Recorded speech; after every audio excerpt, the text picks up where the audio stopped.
Pour qu'il y ait des élections libres, transparentes ou non contestées, cela passe nécessairement par l'adhésion des acteurs politiques, société civile et citoyens tout court, où qu'ils soient.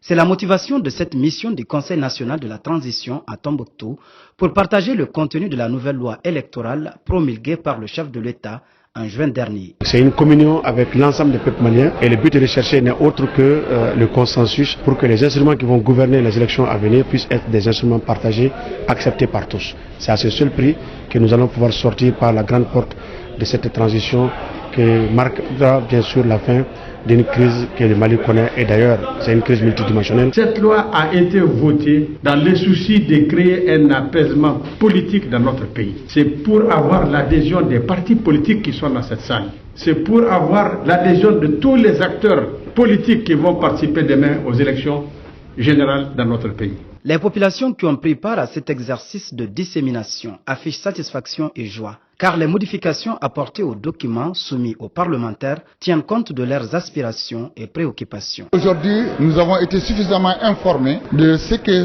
cette loi électorale. Et dans cette information, on a compris qu'il y a eu beaucoup d'incohérences qui existaient entre les lois, les décrets et qui existent, qui ont été redressés par le CNT. Pour nous, on est content parce que pour nous, à un moment, on était oublié la société civile. D'autant plus que maintenant, l'élection va se passer avec les acteurs qu'il faut, la société civile, l'État et les partis politiques. Déjà, c'est grand chose. Vraiment, c'est une démarche. Ils ont fait un bon exposé. Je crois que chacun dans la salle a pu comprendre. Nous voulons, en tant que femmes, que nous soyons présentes dans les instances de prise de décision.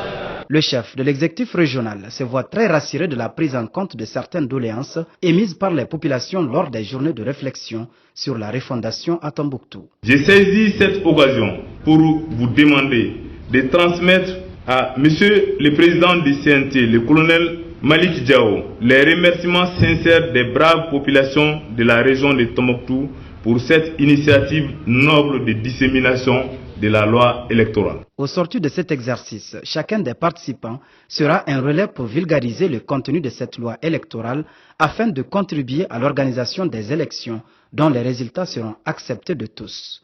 Auparavant, la délégation avait rendu visite aux notabilités et ensuite visité la belle place de l'Indépendance récemment réhabilitée.